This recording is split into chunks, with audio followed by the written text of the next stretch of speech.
নমস্কার বন্ধুরা, সোমাস লিটল ওয়ার্ল্ডে সবাইকে স্বাগত জানাই। কেক, পিঠে, পায়েসের দিন চলে এসেছে, তাই আজকে একটু ভিন্ন স্বাদের পিঠের রেসিপি নিয়ে হাজির হয়েছি। সেই পিঠেটার নাম নকশি পিঠা, অনেকে এটাকে ফুল পিঠাও বলে থাকেন। এটি বাংলাদেশের একটি বিখ্যাত এবং জনপ্রিয় পিঠা। চলুন দেখে নেওয়া যাক কীভাবে করব।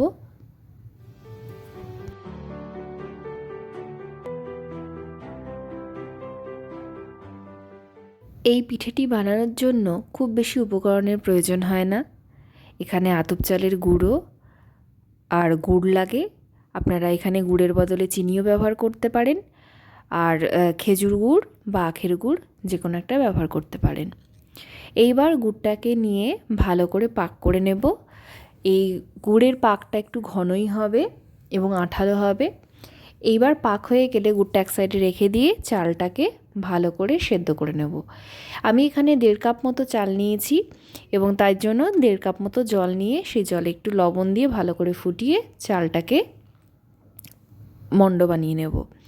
এবং যখন এই প্রসেসটা করব তখন গ্যাসের ফ্লেমটা পুরোটাই লোতে থাকবে এবং ঢাকা দিয়ে দিয়ে 10 মিনিট মতো এটাকে সেদ্ধ করে নেব।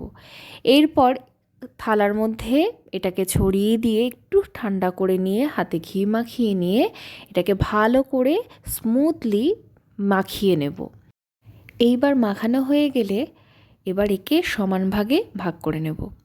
তা আমার এখানে মোটামুটি 17 থেকে 18টা বল হয়েছে। এবার এই বলগুলো সমান আকারে গড়ে নিয়ে হালকা একটা সুতির কাপড় এর ওপর ঢাকা দিয়ে দেবো যাতে চট করে ঠান্ডা না হয়ে যায়। এইবার রুটি যেরকমভাবে আমরা বেলি ঠিক সেরকমভাবেই বেলবো, কিন্তু একটু সাইজে ছোট আকারে হবে। এইবার এই জিনিসগুলোর ওপরে আস্তে আস্তে নকশা আঁকবো। আমি এখানে খেজুর কাটা এবং চিমটের ব্যবহার করেছি। আপনারা আপনাদের প্রয়োজন মতো জিনিসপত্র নিতে পারেন।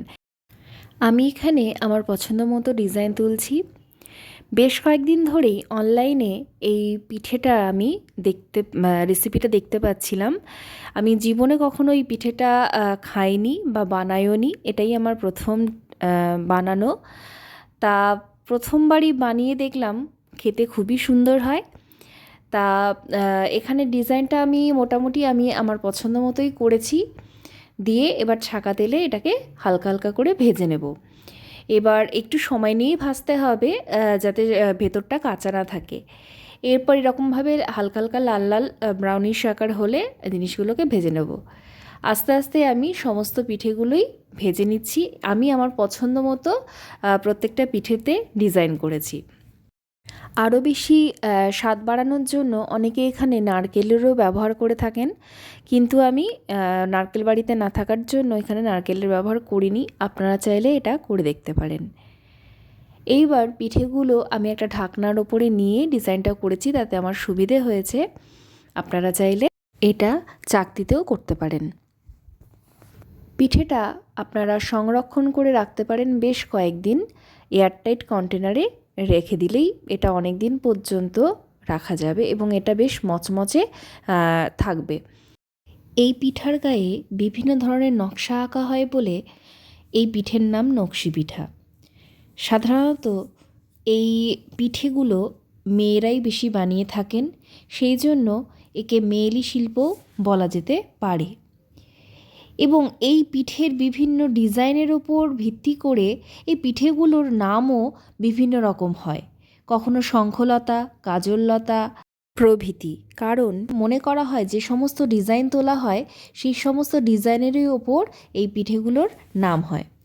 তা আমার পিঠেগুলো ভাজা হয়ে গেছে। এই পিঠেগুলো হালকা করে প্রথমে ভেজে নিয়ে পরে যখন খাওয়া হবে তার আগে গরম গরম আবার একটু ভেজে নিয়ে তারপরে গরম গুড়ের শিরায় বা চিনির শিরাতে ডুবিয়ে আপনারা এটা পরিবেশন করতে পারেন।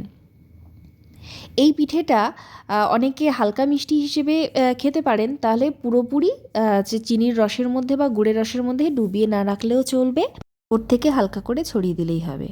রেসিপিটি কেমন লাগলো অবশ্যই কমেন্টে জানাবেন। দেখা হবে পরের একটি ভিডিওতে। সবাই ভালো থাকবেন। নমস্কার।